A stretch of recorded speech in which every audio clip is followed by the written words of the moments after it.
Assalamualaikum warahmatullahi wabarakatuh. Perkenalkan, nama saya Ramadan Alayubi. Saya memiliki produk yang saya terapkan di dalam instansi saya sendiri, yakni SDN 1 Pakis Haji, yakni berjudul Monitoring Kegiatan Ramadan berbasis Google Workspace, Inovasi Guru Menuju Pembelajaran Menyenangkan. Kita mengetahui bahwasanya monitoring Ramadan itu biasa dilakukan oleh instansi-instansi dengan berupa buku atau printout paper seperti itu. Itu efektif, namun saya ingin mencoba monitoring tersebut itu di IT-kan, karena kita sekarang itu menuju ke dunia yang berbasis teknologi, sehingga anak-anak mengisi kegiatan-kegiatan itu dengan menyenangkan dan juga praktis, karena ada suatu yang namanya pelaporan dan juga guru bisa memonitoring dari jauh. Nah, itu saya gunakan fitur yang saat ini bisa kita jumpai dimanapun, apa itu Google Workspace ya. Ini sudah saya bentuk berupa aplikasinya seperti ini ya, SDN 1 Pakis Haji ini. Sekarang coba saya klik di sini. Nah, ini semuanya murni dari Google Workspace. Yang pertama yang saya gunakan sebagai ruangnya adalah Google Site.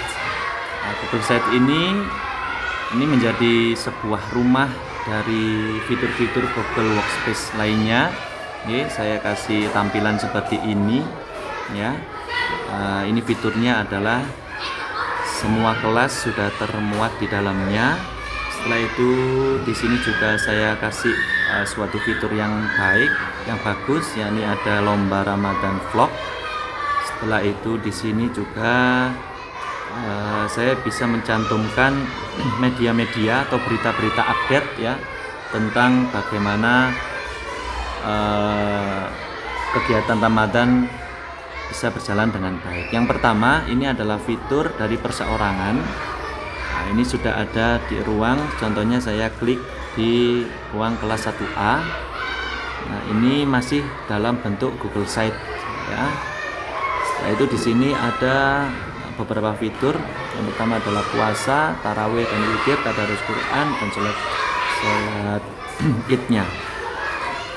Ini siswa hanya klik saja, contohnya adalah klik puasa. Nah, di sini langsung menyambung dengan Google Form.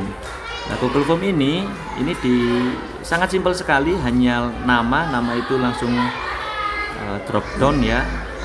Tinggal memilih namanya saja. Setelah itu ada tanggalnya. Nah, ini setiap hari anak-anak mengisi selama bulan Ramadan. Laporan puasanya apa, puasa penuh, setengah hari atau tidak puasa, kendalanya apa, dicantumkan di situ. Dan ini adalah motivasi kita, penguatan. Apakah besok anakku berniat puasa penuh? Nah, itu adalah fitur untuk yang laporan puasa. Selanjutnya, kita kalau seandainya mau memilih fitur yang lain, yakni mungkin taraweh dan witir, itu juga sama. Tadarus dan sholat id itu juga berbentuk Google Form, sehingga memudahkan sekali anak-anak dan juga orang tua bisa memonitoring anaknya itu memang puasa, sholat taraweh, witir, tadarus Al-Quran atau sholat id itu sendiri.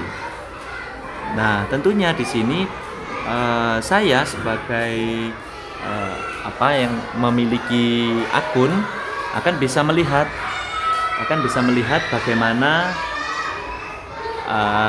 keadaan anak-anak ya, apakah memang sudah mengisi atau belum. Monitoring dari jarak jauh. Selanjutnya, selain itu saya juga tautkan dengan yang doa-doa di sini di Google Site. Ini juga saya tautkan dengan beberapa doa-doa yang bisa tersedia di sini ya. Saya ambil dari YouTube dan saya cantumkan alamatnya juga, sehingga anak-anak juga bisa melihat di sini. Ini juga merupakan hal yang menyenangkan karena anak-anak tidak harus membaca saja ya. Kalau di buku itu kita disuruh anak-anak itu membaca atau menghafalkan. Tapi kalau di sini ini benar-benar berbasis teknologi sehingga anak-anak bisa untuk melaksanakan dengan senang. Selain itu, kami juga mencantumkan ada yang namanya berita ya. Jadi update kegiatan-kegiatan yang sudah ada, kegiatan di bulan Ramadan kita update di sini sehingga orang tua juga tahu. Contohnya adalah ini adalah beritanya, SD 1 Pakisaji memanfaatkan aplikasi digital untuk optimalisasi kegiatan Ramadan seperti itu. Nah, terus pembayaran zakat itu juga dari sini ya, dan juga beberapa berita yang lain. Tentunya tujuan kami menggunakan Google Workspace ini adalah sebuah inovasi di mana kegiatan itu bisa dilaksanakan dengan menyenangkan oleh anak-anak dan juga tentunya berhubungan dengan monitoring. Kita lebih mudah memonitoring dan juga mendapatkan laporan yang real terhadap laporan apa saja yang sudah dilakukan atau yang belum dilakukan oleh siswa tersebut, sehingga kita nanti bisa untuk memberikan penguatan perseorangan. Contohnya puasa, nanti akan kami buatkan raport dari data-data yang sudah dikumpulkan oleh anak-anak. Anak ini sudah puasa berapa hari, tidak puasanya berapa hari. Nah, itu nanti akan kita bimbing. Apalagi yang kelas besar itu nanti akan kita bimbing bagaimana cara mereka nanti bisa untuk mengganti puasa mereka. Seperti itu. Semoga inovasi dari pembelajaran yang kami berikan ini berguna untuk semuanya. Harapan kami semua juga bisa menggunakan teknologi informatika untuk bisa menyempurnakan kekurangan-kekurangan kita di kegiatan-kegiatan yang masih bersifat konvensional. Terima kasih. Kami akhiri. Wassalamualaikum warahmatullahi wabarakatuh.